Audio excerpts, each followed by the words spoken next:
Obrigada. Boa noite. Corajosos vocês que conseguiram chegar nessa noite tão turbulenta em São Paulo, né? Toda vez que tem um tipo de greve, o trânsito vira caótico, nós temos muitas dificuldades, mas nós vamos ver no decorrer aqui que já foi um passo que foi dado hoje por todos nós de conseguirmos chegar até aqui. Porque se a gente desiste, é um passo para o fracasso. Se nós persistimos, tentamos, né, a gente chega na vitória. Então, por que nós fracassamos? Né? O fracasso ele está presente nas nossas vidas em variados aspectos. Né? Então, muitas vezes nós nos sentimos fracassados quando temos uma discussão, né, entre namorados, em qualquer tipo de relação. Então, nós sentimos que fracassamos como namorado, como namorada, na separação de casais, como esposa, como marido, né? Nós nos sentimos fracassados quando ficamos desclassificados, né? Estamos tentando uma classificação, de repente ficamos em último lugar, nosso sentimento é de fracasso. Um negócio mal feito, muitas vezes a gente faz um negócio e depois, de repente, para e fala assim, não devia ter feito esse negócio, olha, fracassei, não devia ter feito assim, queria tentar de novo. E nas consequências de uma decisão inadequada. Quantas vezes tomamos decisões e depois nós falamos, se tivesse feito diferente, eu não teria fracassado nisso. Né? Então, a gente sempre, quando nós fracassamos, nós ficamos nos perguntando por quê? O que aconteceu? Né? Por que eu fracassei? E aí, nós começamos com os nossos questionamentos, nossas desculpas. Colocamos a culpa, foi o diabo, o capeta, o caporoto, o obsessor, né? Cada um, na sua individualidade, dá um nomezinho ali, né? Foi ele que não deixou, ele que está atrapalhando minha vida. Ele não quer que eu vá para frente, ele não quer que eu melhore, né? Outro problema que a gente acha nas pessoas. É meu pai, é minha mãe, é meu filho, é minha sogra, é meu cunhado. Por causa daquela pessoa que eu fracassei, essa pessoa não me deixa ir para frente, essa pessoa não me ajuda em nada, essa pessoa fica me jogando para trás. Né? Não usamos essa desculpinha várias vezes? Outra, as circunstâncias. Ah, mas é que eu não ganho tão bem quanto o outro, então, para mim, já é um fracasso. Eu não nasci numa família rica, então, já é um passo para o fracasso. Ficamos juntando essas desculpinhas, né? E outra, Deus. Exatamente. Muitas vezes a gente coloca a culpa em Deus. Porque Deus não olha para mim, porque Deus nem parece que é meu pai, porque Deus não me vê, Deus não me ajuda. Deus não está olhando por mim, não deve estar me vendo. Só posso ter jogado uma pedra na cruz e acertei a testa ainda dele. Não é isso que a gente fala muitas vezes? Sempre arranjando, né, um motivo para o nosso fracasso.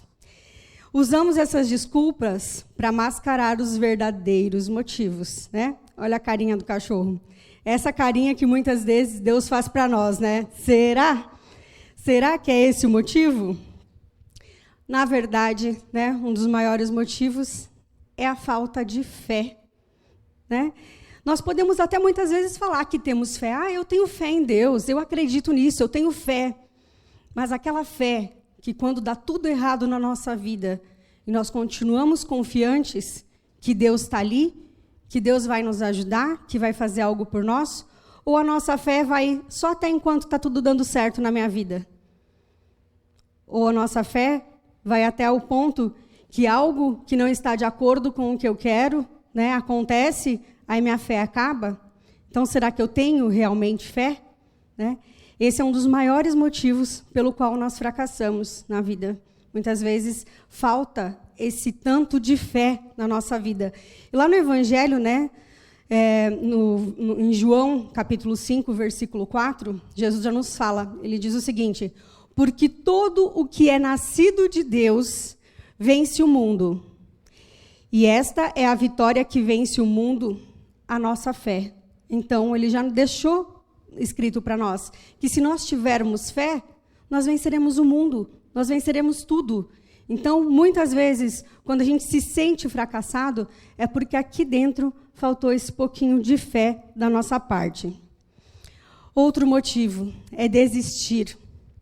Quantas vezes nós tentamos algo em nossas vidas, que seja um curso, que seja qualquer tipo de estudo, né? E aí, lá no meio, nós desistimos. Quantas pessoas começam aqui, né, nos cursos, no primeiro dia de aula, 100 pessoas, né, no curso de Espiritismo. Que seja catecismo, cada um de acordo com a sua religião, com o que acredita, né? E aí, de repente, no meio do caminho, a gente desiste. E muitas vezes, olha o que acontece. A gente estava a um passo de conseguir, né? Estávamos chegando lá. E o que aconteceu? A gente desiste no meio do caminho e leva tudo a perder. Então, teve uma pesquisa que foi feita em Harvard Business, né, que aponta que o empreendedor ele quebra, em média, 2,8 vezes antes de ter sucesso empresarial. Então, quer dizer, é quase raro, né, as pessoas que tentam o sucesso empresarial e logo conseguem, né, na primeira tentativa. Então, por isso costuma-se dizer que o fracasso é o primeiro passo no caminho do sucesso. Então, o primeiro passo que eu vou dar no caminho do sucesso, primeiro eu vou fracassar. Por quê? Quando eu fracassar, nós não aprendemos com os erros? A gente sempre, quando vai fazer a segunda tentativa, a gente fala, poxa, nisso eu errei, então agora eu vou fazer melhor, né? Vou mudar. E o Henry Ford, ele citou, que é o dono da Ford, né, que a maioria conhece, acredito que todos aqui, né, dos carros da Ford, ele fala o seguinte, que o fracasso é a oportunidade de se começar de novo inteligentemente. Por quê? Porque eu vou usar a inteligência para ver que o que eu fiz de errado, agora eu vou acertando. Então, cada vez que eu for tentar, minha tentativa vai ser melhor. Né? Porque eu já sei onde estava errado, eu já sei onde não deu certo. Então, eu vou me aperfeiçoando. E daí decorre que deve ser objetivo de todo empreendedor errar menos, cair menos vezes, mais devagar e não definitivamente. Porque se a gente deixar cair definitivamente por falta de fé, por desistir, nós nunca chegaremos a lugar nenhum. Lembram desse desenho? Ó céus, ó vida, ó azar. Quem não lembra, né? Ficou muito conhecido porque vivia lamentando de tudo, né? Que é o que leva o pessimismo, né? É outro grande problema que nós temos. Porque a gente sempre pensa no pior. Eu fracassei uma vez, agora eu vou fracassar sempre. Nada vai dar certo, não adianta. Eu não nasci para isso. Imagine se todos os grandes inventores, na primeira vez que fracassaram, tivessem desistido. O que seria de nós? Imagine se todos os templos, igrejas, centros espíritas que tentaram abrir um local e encontrassem dificuldades no caminho, tivessem desistido. Nós mesmos não estaríamos aqui, né? Porque dificuldades existem para todos nós. O problema é até onde eu aceito isso como um fracasso e o que eu faço para mudar isso. Então, existem 2 tipos de pessoas, né? Tem 2 copos com o mesmo tanto de água e estão lá. Uma, na mesma situação, fica lá deitada, esperando as coisas acontecerem, tendo fé, deixando nas mãos de Deus. A outra fica desesperada, se afogando, né? Que é o que a gente chama lá da tempestade em copo d'água, porque não aceita. A situação é a mesma. O que vai definir?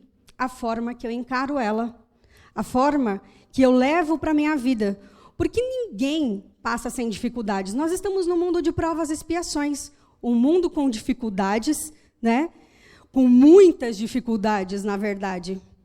E se nós ficarmos desistindo em cada dificuldade que estivermos fazendo essa tempestade, achando que nada vai dar certo, não vai dar mesmo.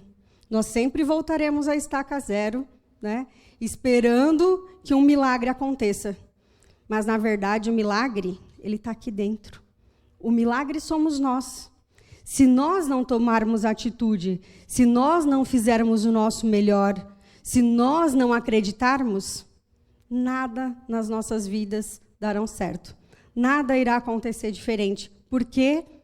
Porque eu não faço diferente. Porque eu não acredito. Porque a minha fé é abalável. Porque eu não confio o suficiente para deixar que Deus determine minha vida.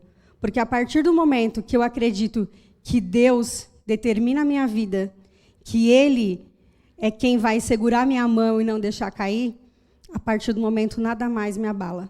Eu nunca mais desisto. E a minha fé vira inabalável. Então, nós precisamos também gerenciar emoções e comportamentos. Não é a cada situação sair brigando, batendo em todo mundo, esmurrando, porque as coisas não deram certo. Eu preciso gerenciar. Não é também só agir com o meu coração, né? Eu preciso colocar a razão e o coração numa balança e ver o que é bom para mim. O que eu estou fazendo está prejudicando alguém? Está fazendo mal para alguém? Se não tiver, eu vou continuar, né? Então, esse é outro passo. Sem que o que eu faça, eu possa puxar o tapete de alguém, eu possa entrar na vida de alguém de uma forma ruim, prejudicar outra pessoa, então eu estou no meu caminho certo. Se eu não conseguir gerenciar isso e agir de forma diferente, com certeza nada do que eu fizer vai dar certo. Outra coisa, o orgulho. Nós muitas vezes temos o nosso orgulho ferido, né? Eu tentei um negócio, não deu certo. Eu tentei um curso, não deu certo. Eu tentei uma determinada religião, não está dando certo. E aí o meu orgulho fala mais alto. O que vão falar de mim? O que vão pensar? O que os outros vão falar? Né? E aí é quando o orgulho nos puxa para baixo. E é mais uma forma que a gente deixa o orgulho falar mais alto e vamos em rumo ao nosso fracasso. Outra é a negligência, né? Falta de cuidado ou de aplicação numa determinada situação, tarefa ou ocorrência. Muitas vezes eu estou lá, sentada de pernas para o ar, esperando que as coisas aconteçam. Eu quero que aconteçam, mas não faço nada para mudar. Quero o emprego dos meus sonhos, conseguir conquistar, olha o salário que eu queria. E aí, quando eu chego lá, o que eu faço?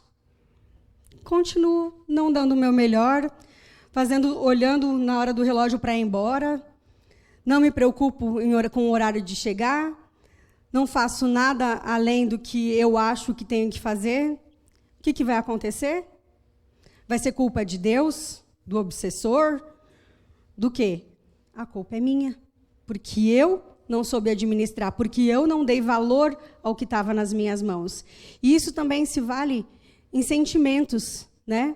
Muitas vezes nós temos mãe, pai que zelam por nós, filhos que nos amam, que nos tratam bem, uma família acolhedora, né? Que faz de tudo por nós, e o que a gente faz? Não faz mais nada que obrigação, né? Meus amigos, são meus amigos, não fazem mais nada que obrigação.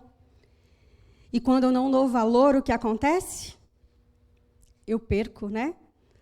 A vida, né? As pessoas vão cansando, a vida vai afastando de nós o que nós não damos valor.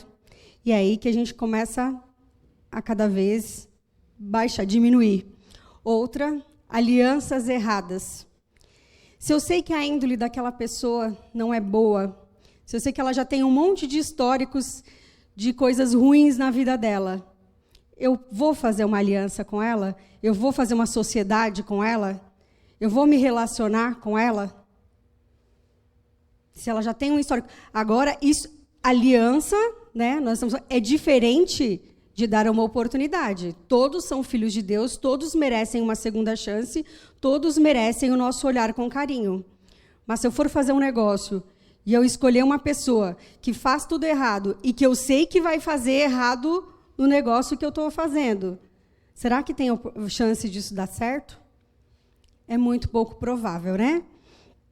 Outra, a falta de oração. Quantos de nós só lembramos de fazer uma oração quando o bicho pega, né? Quando eu estou numa situação ruim, uma situação difícil, aí eu lembro que Deus existe. Aí eu vou correndo lá, e muitas vezes, nem sei, quantas vezes nós deitamos para fazer uma oração, e no meio, mal começamos a Ave Maria, já estão dormindo. Aí, no outro dia, lembra da situação, aí qualquer coisa nos distrai, porque nós não temos o hábito de fazer uma oração. E, geralmente, as nossas orações não são para agradecer. Não é quando algo dá certo. As nossas orações nós costumamos fazer quando o quê? Algo deu errado na minha vida. Então, opa, Deus, ajuda aí. Deixa eu tentar uma ligação aí, né? Para ver se o Wi-Fi está ligado aí para a gente se conectar. Mas, se eu não tiver essa conexão diária, a dificuldade vai ser maior. Olha, nós temos um caso que é a fila, né, para receber bênçãos materiais. Olha a quantidade de gente. Para receber bênçãos espirituais, também. E a fila na hora que precisa de uma oração. Quando alguém precisa da nossa ajuda. Quantas pessoas estão lá? Quase ninguém. E é isso que nós fazemos, né? A gente ora muito quando precisa de um bem material, um bem espiritual, quando precisa de uma cura. Então, a gente lembra lá todos os dias de fazer uma oração. Mas quando, né, para fazer no dia a dia, quando é para agradecer, quando é para ajudar outra pessoa, a gente sempre tem aquela desculpinha do tempo, não dá, não consigo, não sei fazer uma oração, né? Então, a gente sempre fica colocando esses empecilhos. Nós mesmos, né, colocamos esses empecilhos nas nossas vidas. Então, já se perguntou o motivo de tantas vezes chegar ao sucesso e não conseguir mantê-lo? Quantas pessoas chegam, né, famosos, a gente pode pegar, que colocam tudo a perder? Quantos nós vemos fazendo isso? Né? E por quê que eles chegam? Não é falar que eles desistiram, porque eles conseguiram chegar até lá. Persistiram, chegaram. E aí, de repente, a pessoa perdeu tudo. Acabou, zerou, volta muito pior do que estava antes. Por quê? Muitas vezes, mesmo que inconscientemente, a pessoa tem lá aquele sentimento de culpa. Culpa por ter algo que ela acha que não mereça, ou pode achar sim que mereça, mas lá dentro dela, ela se sente culpada por algo que fez para chegar até ali. E o sentimento de culpa é um sentimento que é muito difícil da gente lidar com ele. Por quê? Porque quando eu me sinto culpado, é algo que fica martelando na minha cabeça. Eu sei que eu fiz algo errado. Eu sei que eu prejudiquei alguém. Ninguém precisa ficar me apontando o dedo e falando, olha, você errou nisso. Porque a nossa consciência vem nos culpando. E essa é uma das maiores torturas que nós podemos fazer. Então, inconscientemente, a gente já vai fazendo de tudo para que tudo vá se desfazendo. Então, por mais que eu chegue onde eu quis, que eu conquistei o amor que eu queria, que eu conquistei a casa que eu queria, que eu conquistei o status que eu achei que fosse bom para a minha vida, se eu não tiver aqui dentro bem resolvido, nada vai durar por muito tempo.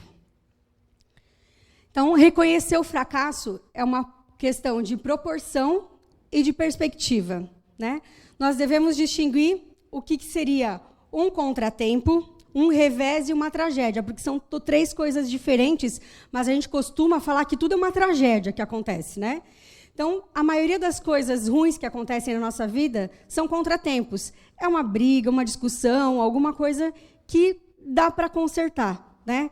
E a gente acha, por mais que ache que quando está vivendo a situação, às vezes parece impossível, mas nós sabemos que, se partir da nossa parte um pedido de perdão, né, um pedido de desculpas, uma conversa, a gente consegue resolver. E a maioria do que acontece nas nossas vidas são isso. Reveses são mais sérios, né, mas podem ser corrigidos. Que é quando o quê? Quando eu tenho uma doença que não seja fatal, mas que eu fico colocando, porque isso é uma tragédia, olha o que aconteceu na minha vida, olha o que aconteceu com a dona Neuza, dificuldade para andar. Ela continua vindo aqui, continua fazendo palestras, continua fazendo todas as tarefas no centro, quando ela poderia dizer o quê? Aconteceu uma tragédia na minha vida, não estou mais andando, então tenho que parar com tudo. Muitos de nós não faríamos isso? Faríamos, né? Olha, peraí, eu estou trabalhando, ajudando Deus, estou fazendo tudo para Ele. Agora, Ele deixa minha perna ficar desse jeito, eu não consigo mais andar, para ir até a casa, que eu faço bem para as outras pessoas, que eu ajudo tanto as outras pessoas. Poderia se revoltar, levar isso como uma tragédia e pronto, né? Deixa que os outros façam, porque Deus não está olhando por mim, né? Porque é o obsessor, porque é difícil, porque eu tenho que desistir. Não são tudo que nós colocamos, né, até agora que a gente desiste. Mas tragédias são diferentes. E quando a gente passar por uma tragédia, nós vamos saber o que realmente significa uma tragédia. É quando não existe mais alternativa. É quando não há mais nada do que se fazer. É quando eu não tenho mais nenhuma perspectiva. Então, gente, graças a nosso bom Deus, todos que estão aqui hoje, não estão passando por uma tragédia, porque se tivéssemos, nós não conseguiríamos estar aqui hoje, né? Então, a gente precisa tentar dividir isso, né? E não levar tudo que acontece na nossa vida como aquele copo d'água e ficar lá se afogando como se tivesse acontecido uma tragédia. Então, para evitar o fracasso, nós devemos ter perseverança, né? Acreditar, lutar pelo que nós queremos, ser persistente, mas não podemos confundir, né, persistência com teimosia, porque muitas vezes a gente está vendo que não é o caminho certo, que não está dando certo, e a gente é teimoso e fica lá brigando, né? Não sucumbir à tentação de agradar todos. Cristo veio, tentou. Se ele não conseguiu, imagine nós, né? Que estamos bem longe de chegar aos pés dele. Então, imagine nós. Exercitar a paciência, mais do que a administração do tempo. Então, sermos pacientes. Não adianta a gente querer correr contra o tempo. Existe o nosso tempo e existe o tempo de Deus. E a gente precisa aprender uma coisa. Quando não acontece no nosso tempo, nós precisamos deixar nas mãos de Deus e falar, é no seu tempo. Porque muitas vezes nós não sabemos o que é melhor para nós. Muitas vezes o que nós queremos tanto não é o que Deus prepara para nós. E a gente pode ter certeza que o que Ele prepara para nós é muito melhor do que o que nós queremos e planejamos para nós. Fazer o que se gosta, isso é muito importante. Não adianta eu querer fazer algo que eu não goste, que eu não tenho paciência para aquilo, porque a chance de dar errado é grande, né? E fabricar o que vende e não vender o que se fabrica, né? Porque, como já dizem, que pintar uma tela, qualquer um é capaz, mas vender o quadro, aí é só para um gênio. Porque pintar, a gente pinta, pode fazer uns rabiscos lá, mas fazer aquilo valer a pena, né? Então, nós precisamos ser esse que vai vender a tela, né? Que vai mostrar o que de bom nós fizemos, para que as pessoas consigam enxergar o que realmente nós conseguimos expressar lá. E ter a sabedoria de manter a cabeça erguida, a espinha ereta e a boca fechada. Por quê? Nós costumamos abrir nossa boca, muitas vezes, e contar tudo o que está acontecendo na nossa vida. Até para o cachorrinho da esquina, às vezes nós paramos, olha, você sabia que eu fui promovido? Olha, você... E a gente costuma soltar. Então, precisamos aquietar nossos corações. Nem todas as pessoas vibram positivamente por nós. Nós precisamos aprender, né, a levantar nossa cabeça e calar nossa boca, muitas vezes, porque nem tudo... E muitas vezes que a gente não... Quantas de nós já... Puxa, falei demais. Quem nunca falou essa frase? Eu já várias vezes, né? Nem gosto de falar, né? Então, eu várias vezes. Então, nós precisamos nos policiar também para isso. Então, culpar, criticar, procurar defeito, reclamar, tudo isso não vai nos ajudar. Pelo contrário, vai só dificultar ainda mais, né? E a gente precisa ter muita coragem, né, para assumir o fracasso, muita coragem, porque a gente não consegue assumir isso. E também sabedoria para aprender, porque tudo o que acontece na nossa vida, nós aprendemos. Tentarmos trocar as palavras ruins por palavras boas, tirar da nossa boca, do nosso vocabulário, todas as palavras que não agradam, né, os ouvidos e não agradam a nós. E, principalmente, né, nós precisamos acreditar, confiar e pensar que na volta para o mundo espiritual, será que nós estamos fracassando? Por quê? Porque lá é o que realmente importa. O que acontece aqui é difícil? Nós estamos sendo provados, testados, estamos no mundo de provas e expiações. Mas o que verdadeiramente importa para cada um de nós é o que nós vamos levar daqui. A nossa malinha, né? Não cabe nosso carro, não cabe o pai, não cabe a mãe, o irmão, não cabe ninguém. Só cabe nossas atitudes. E a gente já precisa aprender muito, né? O que levar, do que vai estar cheio o nosso coração. E lembrar sempre de uma coisa, que Ele não desiste de você. Jesus não desiste de nós. Se Ele não desiste de nós, por que nós muitas vezes desistimos dEle? Porque nós desistimos de fazer o certo, porque nós desistimos de deixar Ele na frente da nossa vida. Porque se a gente caminhar com Ele, não existe nada impossível, não existe nada difícil. Tempestades vão acontecer, tropeços no caminho também, mas com a ajuda dele, tudo se torna mais fácil. Que Deus possa abençoar a noite de vocês, obrigada por terem me ouvido, e que Deus possa levá-los aos seus lares em paz e amor e com muita segurança.